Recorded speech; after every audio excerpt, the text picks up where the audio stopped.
Michelle, it's lovely to have you chat with me today about what you do and how organizations could learn from everything that you do on this incredibly hot day today in June 2026. Yeah, I wonder if you could share a little bit about your business, Equality Pays, and what you do for companies.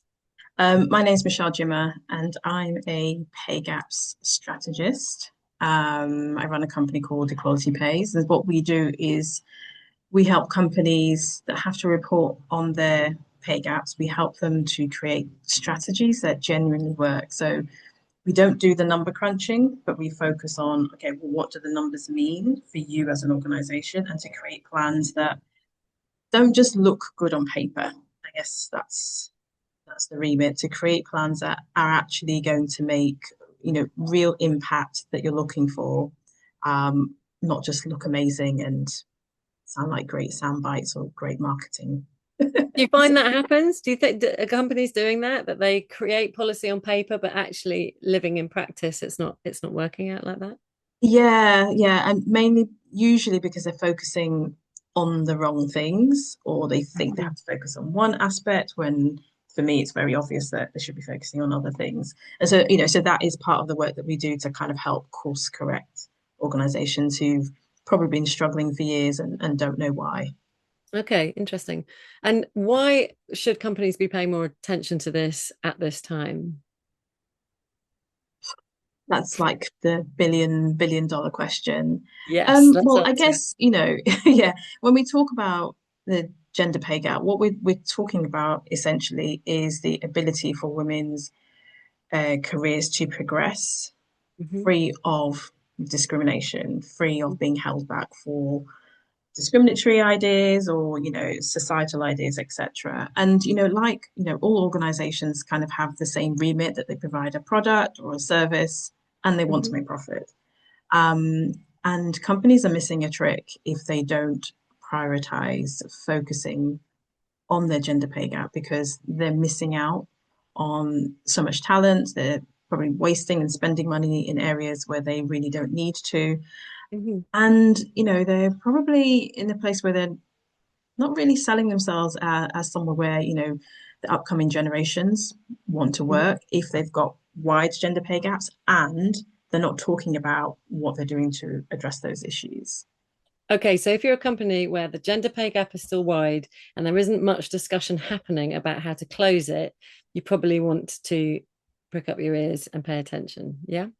But there's Yes. also some policy changing, isn't there? So tell me a little bit about some of the headlines of the changes to employment law next year.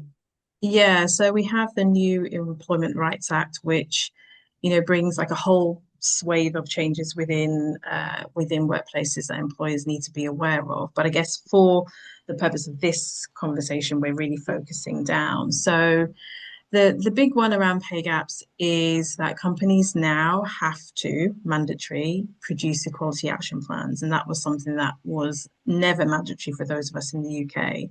Okay. Some researchers found that only 43% of organizations produced any kind of voluntary action plan. So if you Wow. think about the fact that roughly 10,500 companies report every year, that's a lot of organizations that have just crunched the numbers, uploaded it, and then moved on to the next thing. Mm. That's a big change. And also within that, there also now needs to be recognition of menopause and the impact that Mhm. has, and what companies are going to be doing to support anybody that's in their organization that is currently going through it or will potentially go through it. At the moment, the stats show that only around 10% of organizations currently mention menopause. So again, that's an even bigger change Okay. for organizations going forward. Okay, that's really significant. And I'd like to come back to menopause in a bit Mm. and how it has featured so prominently in this policy or the changes. But I wonder if we can just talk briefly about what it is that is in the way of organizations making these big changes. Why is it that only 43% of companies are reporting, and then just a fraction of those are actually taking any tangible, practical steps to ensure that there is greater equality in the workplace? Like, what are the big blocks for organizations? Yeah, so I guess the most obvious one is that, sometimes something has to be mandatory for Okay, organizations to do something. sure. So that's the kind of most obvious one. But, digging a little bit deeper, I do think there are some gaps in terms of that political will to Hmm. actually, do the work that is required. If organizations feel that reporting is simply enough and that this isn't a priority and Hmm. that's the easiest kind of track to go down, then we do see that. Another thing I also see is an issue around data gaps. So, the government asks you to report on very specific aspects of the gender pay gap, Hmm. but some of those numbers, in isolation, they don't really tell you very much when really organizations should be looking at the employee life cycle of their employees. So what's happening to men? What's happening to women? What are the differences? And, Hmm. are those differences justified in terms of how people's careers progress, stagnate, go backwards, whatever that looks like. Okay. And until organizations really start to delve into that data, some of that higher level pay gap data, I don't want to say it's meaningless, but it doesn't pack the punch or have the power to tell you something tangible and real about the organization. So if Mm. companies are in that space of not really understanding the purpose behind it, then it's easy to see why so many don't have an action plan because they don't think there's any action that needs to be taken. But for those that do have that, then they can see actually a key aspect of our pay gap is the issue to do with returning to work, for example, and then they know right this is an area that we need to focus on. So I think that data gap and the kind of willingness to really do something about it is, a key issue as to why so many organizations haven't done much in this space. Okay. So it sounds like there's a lack of information or a lack of knowledge about why the work that you do could be so informative. And there's just tons of research and information about the value of investing in women in your company. Can you tell me a little bit about that too? Like the value of investing in women, particularly? Yeah, and I think it's an important conversation to have because so far, I think this conversation has been very much it's the right thing to do. And I don't disagree with that, but I do think we need to start being much more pragmatic and talking about the monetary side of things. And like you said, there is so much evidence out there around, the positive impact that diverse leadership has and the positive financial impact that can Yes. be made as well. So just, a couple of things we know from Pregnant and Screwed so much data around the impact of pregnancy maternity discrimination and what Yeah. that costs not only individual women, but what that costs organizations. Yeah. We know that 1 in 10 women leave the workforce because of menopause, and not necessarily because they're going through menopause, but because they're going through menopause and there are no systems in place to support them in the workplace so that they can continue with their roles. Yeah. And we also know that having, gender inequality in the workplace, has a financial impact in terms of, GDP Mhm.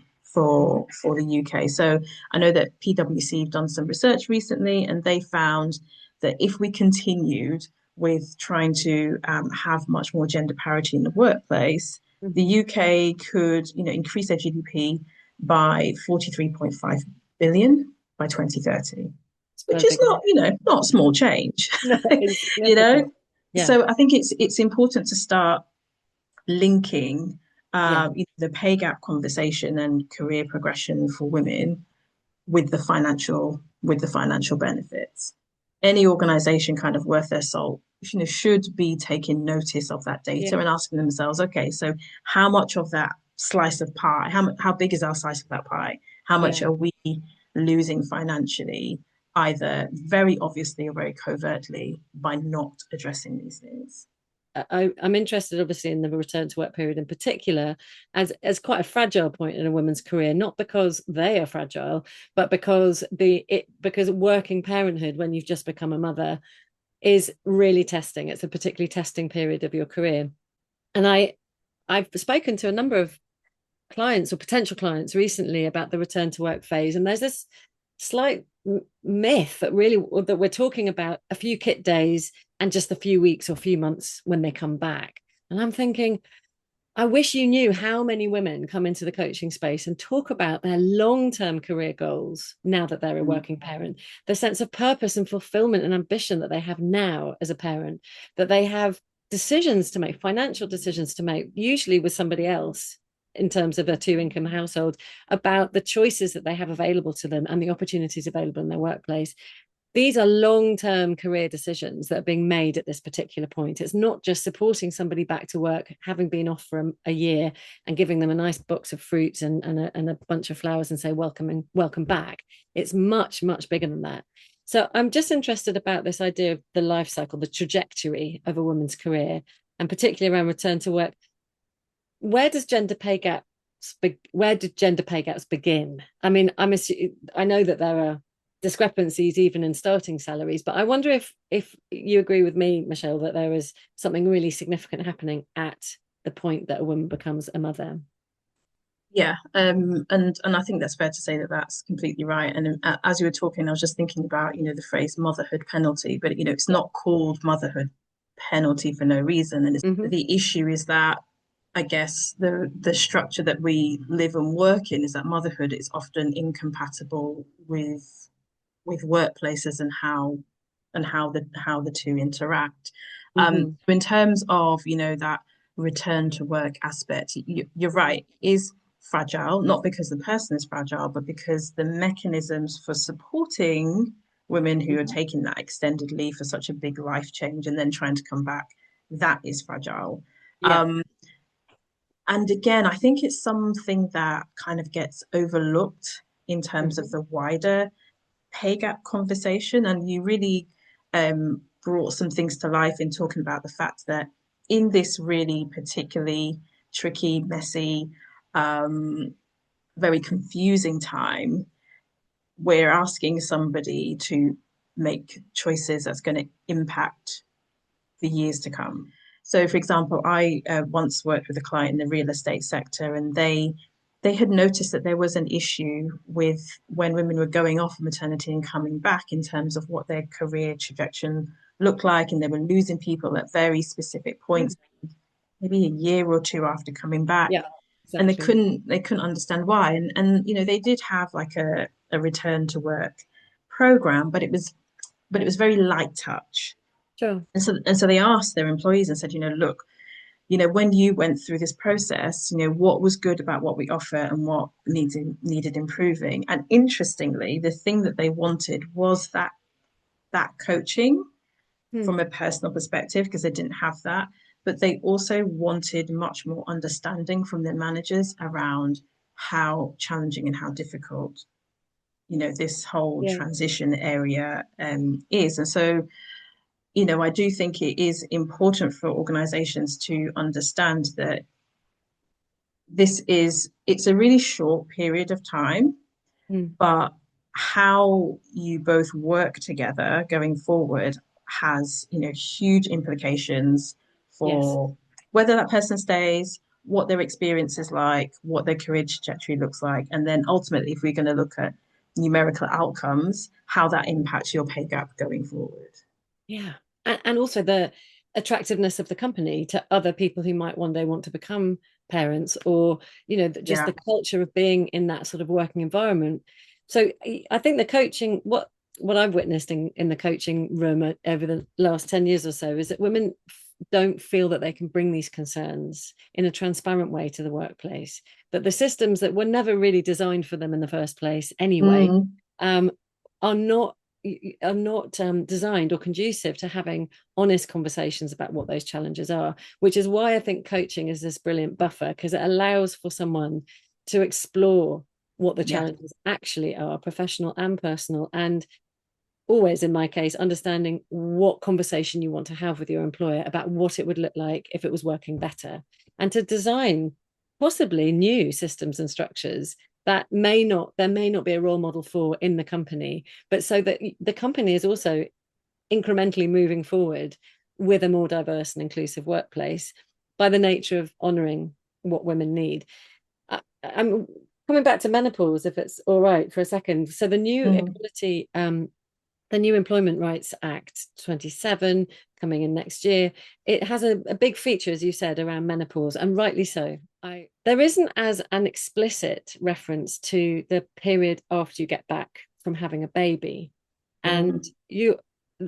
I find that interesting because, the kinds of actions required in this new policy around menopause include training managers, offering occupational health advice, support groups and networks, offering workplace adjustments, conducting risk assessments, and reviewing policies and procedures to meet the needs of a woman experiencing menopause. 100% thumbs up. If I had 100 thumbs, I'd put them all up. However, there doesn't seem to be this coherent response to a very similar period, hormonal change, physical change, professional change that happens in a woman's life a bit earlier. How can we, for people who are particularly interested in advocating and for supporting people at that point in their career, what would you recommend or advise? I think it's interesting to look at the inclusion of one aspect of the employee life cycle, which, like you say, is great. Mm, But then there's like no mention of the other big one, yeah, which is interesting considering that what women are 50% of the population and around 40% of the workforce. Now, it's not to say that all women are going to have children because we know that not everybody does, but it's not uncommon, right? It's a part of 86% life. of women will become a mother before they're 40. So that's quite a high proportion. It's not Ex insignificant. Yeah. exactly. I think there's probably a feeling of there are so many rights already for women. I'm sure that this will kind of sort itself out, or it's not as bad as is made out. Yeah. And I also think that there is maybe still this thing of that's something private. Like, yes, people make decisions around having families, and yes, people turn up pregnant at work and they have to have maternity leave, etc. Yeah. But it's still like very much like a private, well, okay, well, this is work and that's home life, and kind of figure that Mm, out. And as long as mhm. you appear at work and you're productive, we don't want to Yeah. get so involved in it. But we're living in a time where the kind of lines are blurring in terms of what's an organization's responsibility and what are individuals' responsibilities. Yes. And I think we're probably approaching a time where we need to have more conversations Hmm. around that actual transition period, because we talk about pregnancy discrimination, we talk about maternity discrimination, but I think the practical aspects of what organizations can do within their remit and better understanding of just how difficult and how challenging that period is. Yeah. I think that is something that organizations are probably they don't realize how difficult it is because it's still quite a private conversation, if that makes Private and one based on apparently choice that we choose still to have yeah, children or not, yes. rather than it there actually being a very strong economic message from well, not specifically from this government, but certainly around the need to have more children. We've got a decreasing population. There is a decreasing population internationally, and we need to be having children. So on one hand, they're saying go and have children, and on the other hand, Mm, there's a message that when you have children, we're not really going to make it possible for you to continue and sustain your career in any sort of practical way. So I think that there's some mixed messaging. I'm pleased to hear you say we're approaching a time where this kind of blurring of corporate responsibility and personal responsibility is going to require some different sorts of conversation, because it does feel that way. You can't yeah. both. But I wonder if there's something else that's more about the cultural intentions of an organization, the opportunity that this new legislation offers. What are your thoughts? Yeah. Yeah, I think there's massive opportunity. And also the thing to remember is that legislation often comes after kind of cultural changes or Yeah, cultural conversations are having. It's slow in that sense because it has so many processes to go through. But legislation doesn't just come out of nowhere. So the fact that we've got this now, and yes, it doesn't include return to work at the moment, it signals that there is a change expected of employers and it's yeah, expected by their current employees and future employees. But people can make judgments about a company within seconds. based on the things that you say, as well as Mm. the things that you don't say. Yeah. So this is a huge opportunity to really be looking at that employee life cycle and to really focus on, the maternity return to work aspect, because everything that you do is going to be noticed. And we know with this next generation coming into the workforce, fairness and justice is something that is so important. And there are so many conversations that 10 years ago would have been either completely taboo or slightly hush hush or frowned upon, Mhm. increasingly becoming much more open, much more expected. So it's not going to be uncommon for in interviews to be asked, okay, what is your policy around maternity?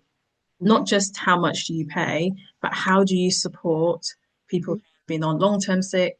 How do you support, new dads? How do you support new mums coming Yeah. back into the workplace? Yeah. So for me, it's a massive opportunity. And just because the maternity aspect isn't in the Employment Rights Act doesn't mean that it's not of value to Okay. everyone who's looking at your organization. Wonder, I wonder what this legislation will do to help different sorts of conversation that allow women to stay successful and are not discriminated against, but also enable them to have slightly more meaningful and realistic conversations with their employers about what their career looks like, not just now, but in 5 and 10 years' time. Yeah. Um, I wonder, I mean, I wonder what some of the key sort of headline recommendations you would make. You work with companies all the time. You see best practice. You also see worst practice, possibly. I hope not, but really that's what you're there for, is to try and help those people who can't see for themselves actually what they're missing. You come in with that strategic lens. What would you recommend from that wealth of experience you have, um, for organizations? What would you recommend they do, knowing that this legislation is coming into effect next year, that they are legally responsible to take action? What would your sort of key recommendations be? I guess the first recommendation would be to really understand your organization. So, yes, you have to produce pay gap data, but to delve deeper into that. So, what does it look like by department? What are the key areas that are driving your pay gap? So, is it a recruitment issue? Is it a Mm-hmm. retention issue, career progression? Like, what does that look like? Yeah. And to be really honest around what are the areas that you can own Mm-hmm. and do something about versus the areas that are too big for you to do by yourself, because obviously there's societal issues and sectoral issues as well. But then also, I do think there is an issue around political will and accountability within Mm-hmm. organizations, because sometimes, and I think I mentioned it right at the beginning, we see great plans on paper, but the practice that comes out from them is very weak. And often that is because there isn't any real responsibility taken within organizations. It's very much we have to produce something, Mm. so let's just produce it. So, you have to be honest about that. So what is the organization willing to do? And then ask yourself, well, what would the cost of doing nothing be? Mm. What is the reputational risk? What is the financial risk? Right. Um, there are, parties are very, very interested in terms of what's happening within organizations, especially if you have investors or Mm-hmm. partnerships as well. So it's Mm-hmm. about understanding, if you decide to do the bare minimum or nothing, what what outcomes does that look like for you, not just short term, but long term as well. Great. Obviously, I want you to add to your list all the things that Mama Coaching could offer organizations to support them at this point, support the organization and the mother at this point of returning to work. But do you work with organizations that are doing those sorts of interventions? Are you in a position to advocate for organizations like mine, and to partner up with organizations? How could that work? Can you see that working more and more in the future? Yeah, definitely, especially if, organizations do take that advice of, drilling down into their data to really understand, but this is the key crunch point area Mm-hmm. where we see the gap widening, and we see the gap widening consistently. Yes. Um, so yeah, so that is definitely, an area where we can see, interventions like yours can and do make the difference. I mean, the example that I gave you earlier with that other client, they saw, much better retention rates. They saw, higher satisfaction, and all Yeah. because they had asked their people and said, okay, we thought we were doing well by providing X, what more do you need? And then they were able to act on that when they said, okay, we actually want much more, one-to-one time to help us navigate Yeah. properly what this change looks like. So yeah, huge opportunities there. That's great. So you're in a position to signpost people to interventions that could really Yes. work. Okay, Yeah. brilliant. Michelle, tell us a little bit too about what else you have on offer. How could an organization make contact with you and benefit from your experience and insights? Yeah, so there's a couple of things, and the main first one is doing a strategy audit. Hmm. Because like I said before, what's written on paper and what happens in reality, often, there's a huge gap or there's a mismatch. And so what we do is we can do that assessment to see what needs to be changed, what is currently working well, or what might just need a slight tweak. Yeah. Sometimes it's difficult for an organization to see that because they're in the structure, as it were. So it's good to have that outside perspective. So that's something that we do. Okay. Another thing that we're starting to do is to hold peer-to-peer networking events for organizations who are struggling to get their boards on board with their action Ah, plan. Um, interesting. yeah, because something that I see quite often is that, HR managers, HR directors, they understand what needs to be done and they're Hmm. presenting these, great plans, but sometimes boards can be quite risk averse, can be Hmm. quite scared of making really big changes, or they don't see the value in doing this work.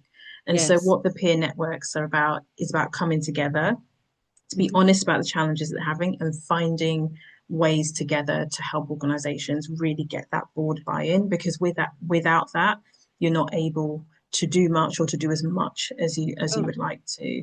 So the next session for that is the 30th of June. Great. I can share the link with you to share with your audience, and there will be more coming during the year. So if people are not able to make that date, we can kind of stay in touch, and there'll be more dates coming. That's great. And that's specifically for HR professionals or teams working in HR and it's an online opportunity to learn. Great. That sounds perfect. Um, Michelle, I think we should draw our conversation to a close, but is there any sort of key message you want to share as we summarize and bring things to a close? Yeah, I think the key message for me is that, the Employment Rights Act is an opportunity to do things differently. And I would love Mm. for organizations to not view this as just another tick box exercise, as in, oh, we have to produce a plan.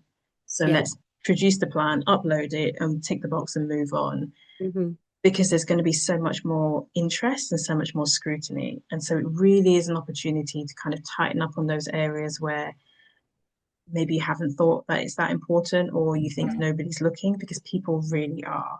Um, Mm. and so I think it's important to get that outside expertise if you feel that it's something that you can't do or you don't have the capacity to do. And at least then you'll be in a position to know, okay, this is what we should be doing. And then you can make a much more informed decision about what to do going forward. That sounds very sensible. I'm excited to see because this is a field that feels like it's emerging, and I'm sure there's going to be opportunities for our paths to cross in the future, Michelle. But I can see this conversation is building and growing towards one which needs a lot more recognition and action attached. Thank you so much for your time today, and I look forward to speaking to you again soon. No problem. Thanks so much for inviting me. Pleasure.